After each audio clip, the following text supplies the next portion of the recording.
You made my love go. Yes, people, what's going on? I am Jay Sean, and you are watching London 360. You know this is the place to go. You made my love go. He caught up with Jay Sean to talk about his music, his favourite places in London, and his views on today's music industry. You made my love go. So, Make My Love Go is a song that I wrote probably about, I want to say 8 months ago now. And it was a song that came about because that day I happened to be listening to, I was just having a little party in my car on the way to the studio. I happened to be listening to a lot of old Bashment, reggae, dancehall records from here. And I just felt some type of way when I got into the studio. I was like, man, that music was so sick though. Like, why? I would love to kind of use a little vibe like that in one of my songs. So I went in there, I was like, guys, we're doing a dancehall record today. They're like, okay, you're just gonna chat some dance. I was like, no, let's get some elements of it. Let's make it sexy and like, make people move, and then I'll do what I do. And I just did my writing to it. And of course, by the time it's finished, we were like, oh man, I should totally give this to Sean right now. So I called up Sean Paul, I was like, Sean, I think we got another one, bro. I really got a good feeling about this one. And that's it, he loved it. He hopped straight onto it, and next thing you know, it's my next single. And so what can we expect next? What kind of songs or collaborations? Over the last couple of years, I've been, I haven't just been sitting at home twiddling my thumbs. I've been in the studio like a madman. But just silently getting on with it. You know what I mean? Just creating different vibes, different feelings. Songs that, I'm trying to create songs that aren't, songs that basically can be timeless. So they're not based on what's hot right now, and that's really a hard thing to do. So I've been writing songs like that, and I have a ton of stuff coming up, so you can expect a lot more music from me. You know I'm a fan of collaborations, so definitely some really cool names, and maybe some unexpected names in there too, so, and nothing sadly that I can tell you about right now, because I know that was your next question. Okay, so moving on to the special that we want to do on Jay Sean's London. Okay. Where's the first place that you came back to when you were back in London? First place I have to go back to when I land in London, standard, is my mum and dad's house. There is no way on earth I could land here and not go and see my mum and dad first, because listen, A, I'm Indian, okay? And B, that means around the face if you land. How are you gonna come to England and not come and see your mum? So of course I have to go and see my mum, and she'll give me some nice Indian tea and make me a nice little omelette and do everything else I need to get done, any clothes that I need. it's a beautiful, I miss them, man. I mean, come on, they're my only family there. So I was born in Hillingdon and grew up in Southall, and then moved to Hounslow, and you know, but I went to school in Hammersmith. It was very important, that was, being able to, growing up in an area that was very, very Asian in terms of its demographic, but then going to school with non-Asians. So that way, look, you're growing up with all walks of life. That is very important to me. You can get to be able to get on with everyone, different people. That's important. And now we want to look at the 3 favourite places that you have in London. So, okay. Favourite restaurant and best meal. Where are you guaranteed that? Favorite restaurant and best meal? Depends. I love going out, eating out in sort of Knightsbridge, Kensington, places like that. I'm actually going to Nobu tonight, so I do really like Nobu. Hakkasan is also a big favorite of mine. So I like those 2 joints. Marouche, any Marouche restaurant I like as well. And where do you like to let your hair down and relax? What makes Jay Sean happy in London? In London, definitely, again, I'll probably go down to Edgware Road, have some shisha, you know what I mean, get a little drink, and just wild out over there. And if you were mayor for the day, what would you do? What rules would you implement in London? If I was mayor of London for a day, I know, I would let everybody ride around on quad bikes. And I think, imagine how fun that would be to be able to have like a quad bike or like one of those go-karts. I'd get all the cars off the road and everybody can go around in go-karts. That would be amazing. It's been a dream of mine to be able to do that. The reason why I think London is so special, no one can really mess with it like that, is that we definitely have our own little vibe that only Londoners understand. You know what I mean? And I can go out somewhere in the world and I could be, I don't know, even when it comes down to London's sense of humor or fashion or anything like that, it's just us. It's very typically a London British thing, and I love that about us. Very unique.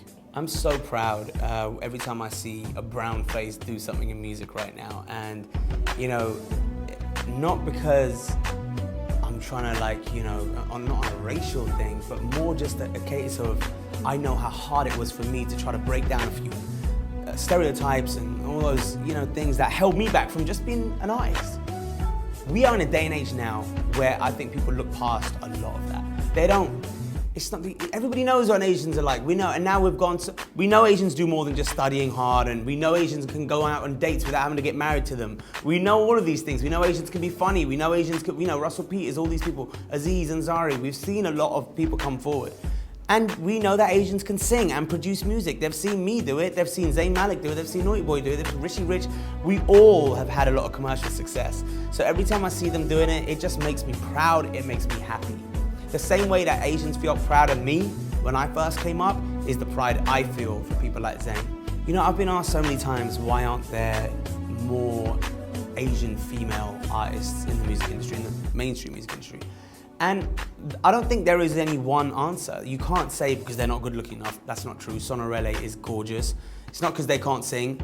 She can sing her ass off more than anybody else can. But she's pretty much the only person I can name that I know of who's on my radar, and that's because A, I know her personally, and B, she got signed to Neo. But I don't know why there's not more. I don't know why. I know that there's girls out there who can sing amazingly. Like I said, they look great, they can dance, they can do all of that. Maybe it just really comes down to the song. Honestly, I've just said it comes down to the song. The reason that I'm back is because people like my new song. I could come back with a song that they didn't like that much and they'd be like, I don't know. But I think you just have to connect. Afro beats doesn't exist in America at the moment. It exists in certain parts of LA, certain parts of New York. The cool hipstery places, they know what's up. Just like they also know about the grime scene. But on a mainstream level, it doesn't. What I'm always trying to do, to be honest with you, is to try to push that forward. I have songs that, if they pop off in America, will put England on the map in a whole other way. And that's what I'm trying to do now, is trying to move a scene forward. That would be the biggest achievement for me if I could do that. I am all for anything that is entertaining, because at the end of the day, the world we live in right now is all about entertainment. It really is. And it used to be about talent first in this industry.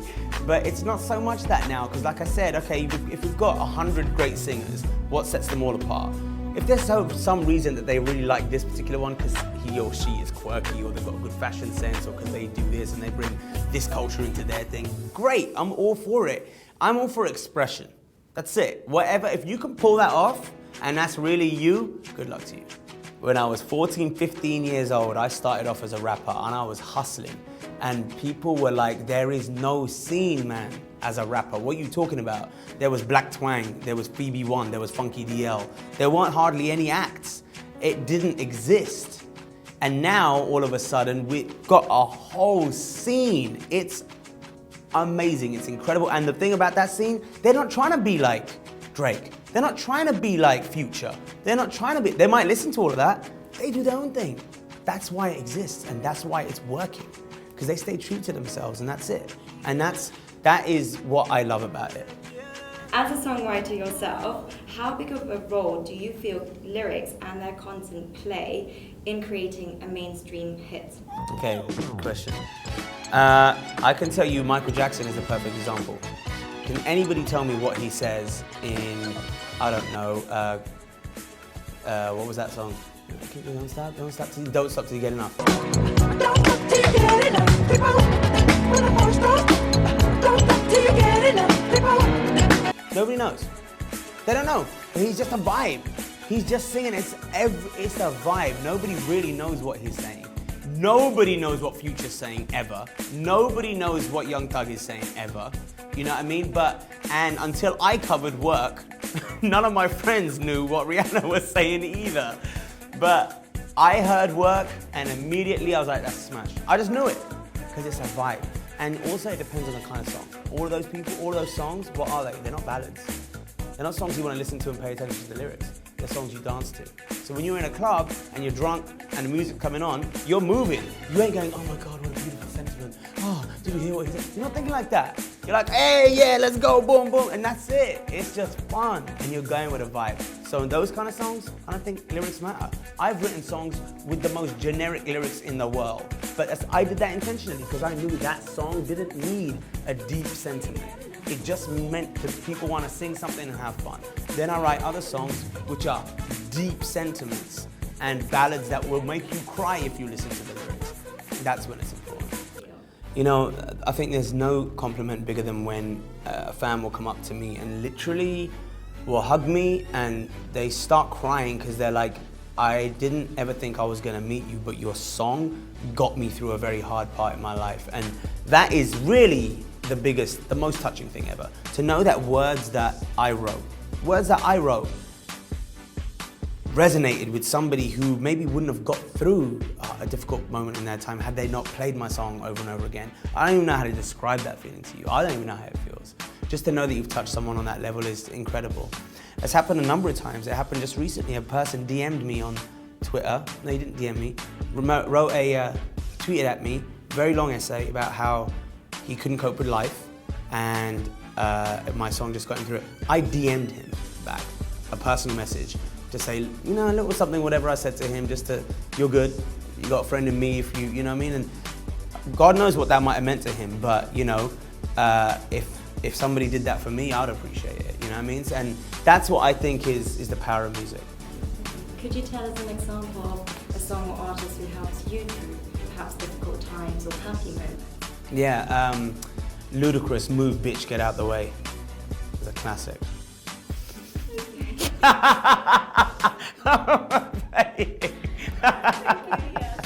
The only place to go if you want to know what's happening in London, what's up, what's popping, what's going down, make sure you check out London 360 because I always do.